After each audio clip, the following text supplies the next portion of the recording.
আসসালামু আলাইকুম গাইজ, দেখেন আজকে আপনাদের কীভাবে ফুড স্পা হয় এটা দেখাবো আজকে আমি। প্রথমে ক্লিনজার মেখে নিলাম, ক্লিনজার মাখার পর এখন তুলা লাগিয়ে দিলাম। মানে এতটা অবিশ্বাস্যভাবে স্পাটা হবে এটা কেউ কল্পনাও করতে পারবেন না কোনো দিন, যে এরকমও হতে পারে আসলে দুনিয়াতে, যে আপনারা কখনোই মনে বুঝতেই পারবেন না যে আপনারা কীভাবে এতটা পরিষ্কার হবে। ভাই দেখেন, ম্যাজিক ভাই, একটু পরে হবে ম্যাজিক, আসল ম্যাজিক। এখন তো কিছু না, এখন জাস্ট খালি দেখাচ্ছি, ঠিক আছে? একটু পরেই বুঝবেন যে এত কিভাবে পরিষ্কার হয়।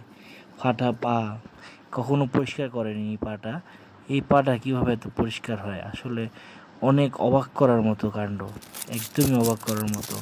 আমি প্রথমে অবাক হয়ে গিয়েছিলাম, পরে যখন দেখলাম যে না, আসলেই সত্যি এতটা পরিষ্কার হয়, এতটা যত্ন করলে এত কিছু পাওয়া যায় ভাই। শিখে নিন আপনারা এখনই। আর ভালো